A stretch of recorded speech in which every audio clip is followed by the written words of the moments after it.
Yeseri tebohabulwa ate ebintu byeyongedde okumufuukira era nga yemumulabaawo anoonya kkubo ly'ayinza kuyitamu okudduka okweyongerayo okwesonyiwa bannayuganda abamufuukidde ekizibu era nga buli Nnayuganda buli omu waali atandise okutimba Yeseri tebohabulwa ng'ategeeza ensi yonna nti Yonna omutemu gwe munoonya agenda mu maaso n'okutulugunya abantu, agenda mu maaso n'okutta abantu, agenda mu maaso n'okutirimbula bannayuganda, agenda mu maaso n'okusoba Bannayuganda abatalina mu bisango naddala mu bitundu ebyenjawulo. So omutemu ono agenze mu maaso n'okwekolera likodi y'ensi yonna nga ye Ssaabatugumbuzi akyasinze okutta bannansi.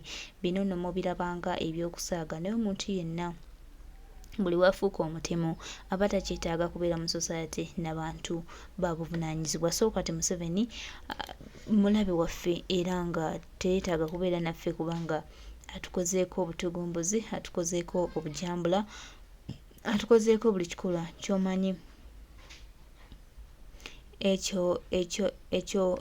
ekyobulabe era ekyokwagala okutulugunya abantu. Anti-Uganda, Bannayuganda tubadde bakakamu era nga bulijjo ffe Bannayuganda twafuneyo credit ey'okubeera bakakamu kubanga twetaaga eggwanga lyaffe ate era tuliwo kulaba nga twezza tusobole okwerwanira.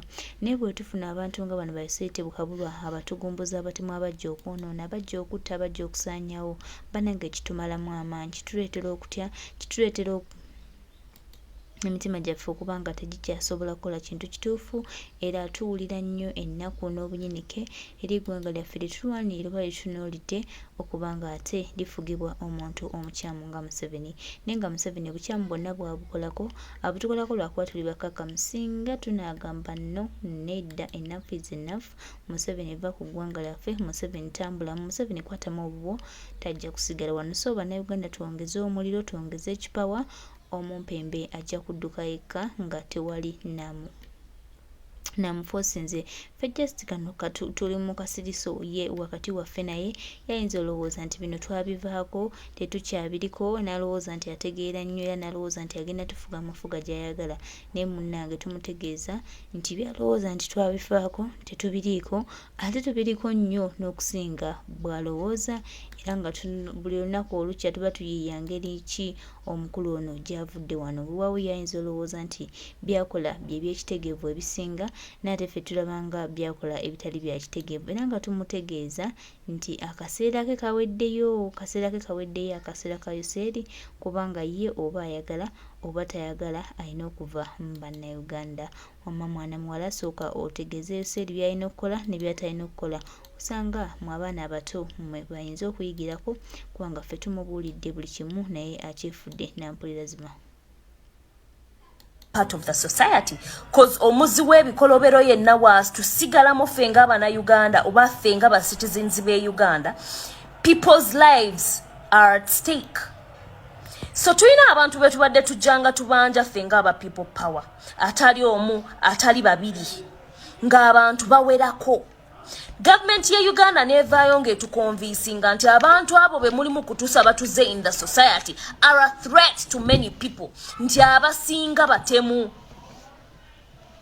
Omukyalo omu n'avaayo n'akakasa, yavaayo ne video ye kweri wano ng'agamba bannaayo omusajja oyo gwe mutusaba ennyo mu aba people power twamufuna, he's in custody, muzi wa bikolobero era asuubirizibwa okubanga y'omu kubatta omusirikale era police yamuarrestinga.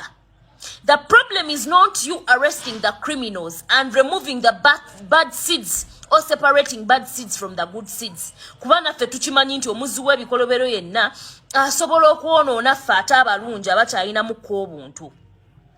So we are no longer demanding for those people. All we demand for is a fair trial for their family members. Their family members are still having a lot of questions, and so are the citizens of Uganda. If they were proved beyond no doubt in Tibatemu, please give them a fair trial, whereby they are also given chance because they have a right. Okuberanga either ba pleading guilty or ba proving their innocency. It is a right to have a fair trial. Ajaba mugambe nti munnayo obukakafu bubuno ddala kituufu kamera zakwata ng'okutta omuntu, ngo kamera zizino zakwata ng'osse omuntu, kamera zizino zakwata ng'obbye, Kamera zizino zakwata ng'oyo kyakayumba ka polisi. Akitunulemu agambe eddala kituufu kamera zankwata. Ne famire ye yenna ebadde eri awo ng'omuntu wa people power omulala abadde amuwakanira ng'agamba oyo omwana tasobola. Waana atunula ku bukakafu obuli presented in the court ajja kakasa aleme kuteeka government ku bunkenke. Give those people a fair trial. It's their right. If dala kituufu law system ye Uganda weebe ekyakola oba legal system ye Uganda weebe ekyakola tetuyisaamu maaso ffe nga ba citizens be Uganda tulagira ddala nti mmwe bamenyi b'amateeka abasinga muyite in the right channels. If you're arresting someone, arrest them in the right channels. These things of abducting people out of the blue without giving them a notice, it is very bad. Chiringa mwababusa amaaso mu legal system ye Uganda nti ddala kituufu tekola. Wosanga bano baani simanya fulufiga akuta omwana w'abandi amuyingiza akaduukulu ng'amuyingiza ngaani akoze eki.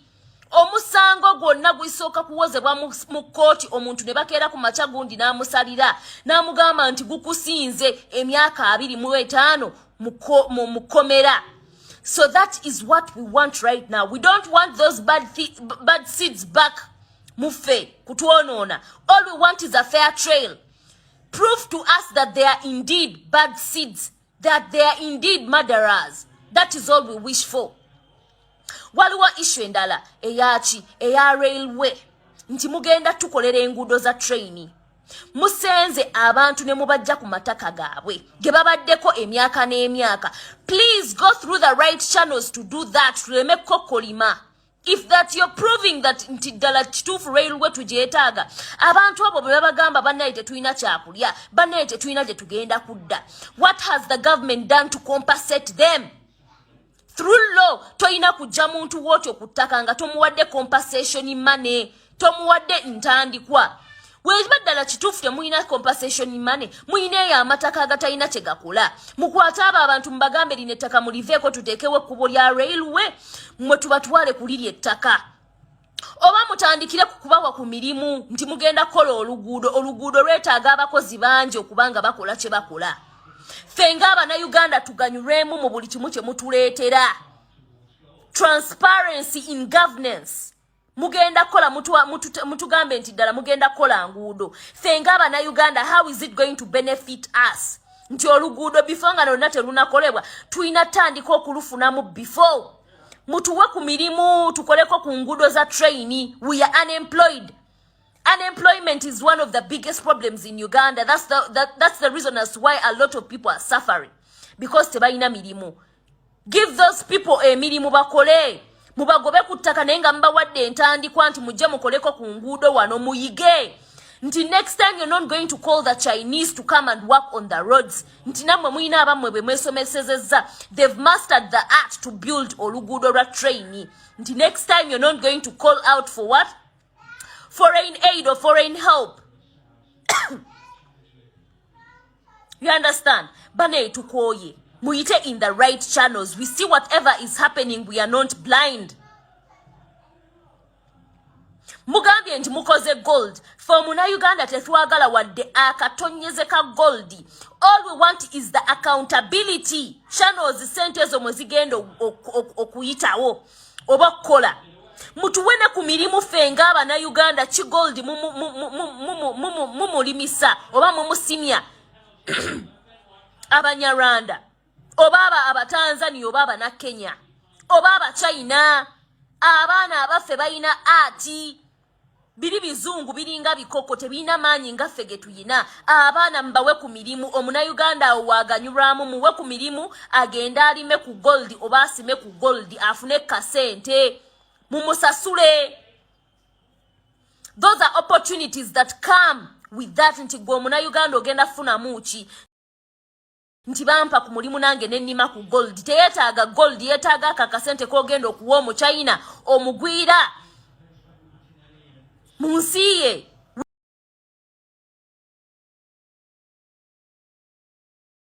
We need all those opportunities. Why are you giving them to foreigners? It is our right. It is our right.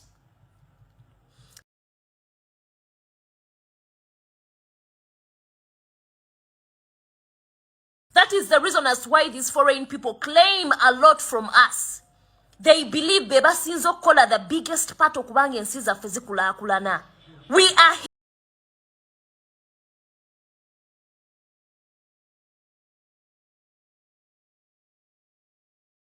here. Eyachi, eya railway. They believe beba sinzo kola the biggest part of kubanga ensi zaffe zikulaakulana. We are here. Bulisawa ne musaba aid, mulisawa ne musaba aid. You're trying to make us believe nti abana abafe tebasobola kusima goldi. Cheche nabagambye you're not transparent enough. Mutufugira mbulimba. Mutuuka okufuna gold ne mutogera nti mufunye gold. Mulinga abagamba nti Ugandans are a threat to their own country's growth. Nti gold tugenda kumuba, tugenda kweba. Be transparent. When you tell us nti muina gold gwe musanze mutu tuyisa mu maaso fe nga ba citizens be Uganda tulagira ddala nti mmwe bamenyi ba mateeka abasinga muyite in the right channels. If you're arresting someone, arrest them in the right channels. These things of abducting people out of the blue without giving them a notice, it is very bad. Chiringa mu ababusa amaaso mu legal system ye Uganda nti ddala kituufu tekola. Wosanga bano bani simanya fulufiga akuto omwana wabandi amuyingiza akadukulu nga amuyingiza ngani akoze eki omusango gwonna gwisooka kuwozebwa mu kooti omuntu ne bakeera ku macha gundi n'amusalira n'amugamba nti gukusinze emyaka 25 mu komera.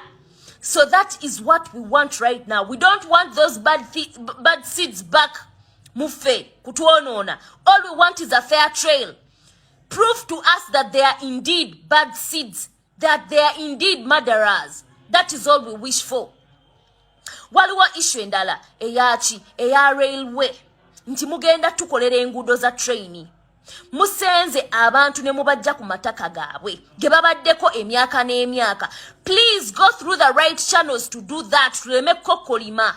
If that you're proving that nti ddala kituufu railway tujeetaaga, abantu abo bwe babagamba bannaye tetulina kyakulya, bannaye tetulina gye tugenda kudda. What has the government done to compensate them? Through law, toyina kujja muntu wotyo ku ttaka nga tomuwadde compensation money, tomuwadde ntandikwa. Weba ddala kituufu temulina compensation money, muyina eyo amataka agatayina kye gakola. Mukwate abo abantu mubagambe lino ettaka muliveeko tuteekewo ekkubo lya railway, mmwe tubatwale kulirya ettaka. Oba mutandikire kukubawa ku mirimu nti mugenda kukola oluguudo lwetaaga abakozi bangi okubanga bakola kye bakola. Ffe ng'Abannayuganda tuganyulwemu mu buli kimu kye mutuleetera. Transparency in governance. Mugenda kola mutugambe nti ddala mugenda kola nguudo. Ffe ng'Abannayuganda, how is it going to benefit us? Nti oluguudo before nga lonna terunakolebwa tulina tandika okulufunamu before. Mutuwe ku mirimu tukoleko ku nguudo za train. We are unemployed. Unemployment is one of the biggest problems in Uganda. That's the reason as why a lot of people are suffering. Because tebalina mirimu. Give those people a mirimu bakole. Mubagobe ku ttaka naye nga mbawadde entandikwa nti mujje mukoleko ku nguudo wano muyige. Nti next time you're not going to call the Chinese to come and work on the roads. Nti namwe muyina abamwe be mwesomesezezza. They've mastered the art to build oluguudo lwa train. Nti next time you're not going to call out for what? Foreign aid or foreign help. You understand? Bane tukoye. Muite in the right channels. We see whatever is happening. We are not blind. Mugambye nti mukoze gold. For muna Uganda tetwagala wadde akatonyeze ka goldi. All we want is the accountability. Channels sente zo mwezigenda okuyitawo. Oba kola. Mutuwene ku mirimu ffe ng'Abannayuganda ki gold mumulimisa oba mumusimya Abanyarwanda oba Abatanzania oba Abannakenya oba Abachina. Abaana abaffe balina ati biri bizungu biringa bikoko tebina maanyi nga ffe ge tuyina. Abaana mbawe ku mirimu, Omunnayuganda awo waganyulwamu muwe ku mirimu agenda alime ku gold oba asime ku gold afune kasente mumusasule. Those are opportunities that come with that nti gwe Munnayuganda ogenda funa muki nti bampa ku mulimu nange nennima ku gold. Teyetaaga gold, yeetaaga akakasente k'ogenda okuwa Omuchina omugwira mu nsi ye. We need all those opportunities. Why are you giving them to foreigners? It is our right. It is our right. That is the reason as why these foreign people claim a lot from us. They believe beba sinzo kola the biggest part okubanga ensi zaffe zikulaakulana. We are here. Buli sawa ne musaba aid, mulisaa ne musaba aid. You're trying to make us believe nti abaana abaffe tebasobola kusima goldi. Kyekyo nabagambye you're not transparent enough. Mutufugira mbulimba. Mutuuka okufuna gold ne mutogera nti mufunye gold. Mulinga abagamba nti Ugandans are a threat to their own. Are you giving them to foreigners? It is our right. It is our right. That is the reason as why these foreign people claim a lot from us. They believe beba sinzo kola the biggest part okubanga ensi zaffe zikulaakulana. We are here. Buli sawa ne musaba aid, mulisaa ne musaba aid. You're trying to make us believe nti abaana abaffe tebasobola kusima goldi. Kyekyo nabagambye you're not transparent enough. Mutufugira mbulimba. Mutuuka okufuna gold ne mutogera nti mufunye gold. Mulinga abagamba nti Ugandans are a threat to their own country's growth. Nti gold tugenda kumuba, tugenda kweba. Be transparent. When you tell us nti muina gold gwe musanze, mutuwe accountability, mutuwe ku mirimu tugende tumusime.